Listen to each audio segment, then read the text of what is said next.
Yan, okay. So, we're Beats Philippines. Established kami last 2009. This October, bale, 4th year anniversary na namin. So, in line with our 4th year anniversary and this 4th anniversary din, this October 16, may project kami. So last time kasi, Beautiful Show 2013, nagkaroon din kami ng project which was the Rice Week Project. So, thank you, we were able to donate 60 kilograms for this. So, thank you very much. So, this October, meron ulit kaming project. Ito naman yung Goal Briquettes project for 4th year anniversary ng this.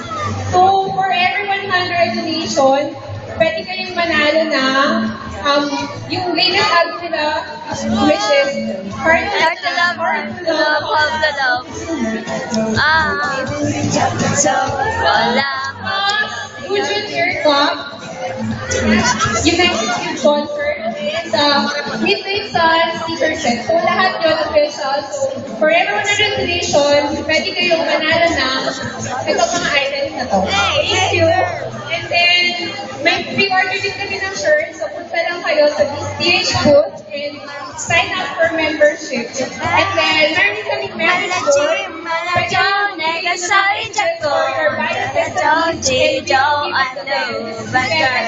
board. Kasi may mga staff kami sa Sophia for their anniversary. And then, Sali tayo. Selfie sila. So, visit na lang Selfie sila. fan page.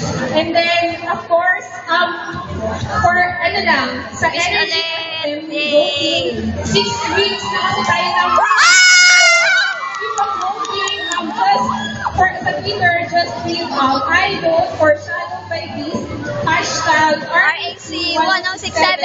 And then, like, yun yung page nila sa Facebook, which is Energy FFP Pop. And then, mag-message lang kayo doon sa timeline nila na I vote for Shadow by Beast. So, bukas sana manalo din tayo for our 7th win. So, thank you for supporting Beast and Beast Philippines. And of course, like our fan page, Beast PH, and our Twitter, Beast PH also. And, yun lang. Beast PH shop pala, we offer the cheapest Beast merchandise in the Philippines. So, thank you very much. And, Ayun, thank you, Beats Philippines. So, ayun, natandaan niyo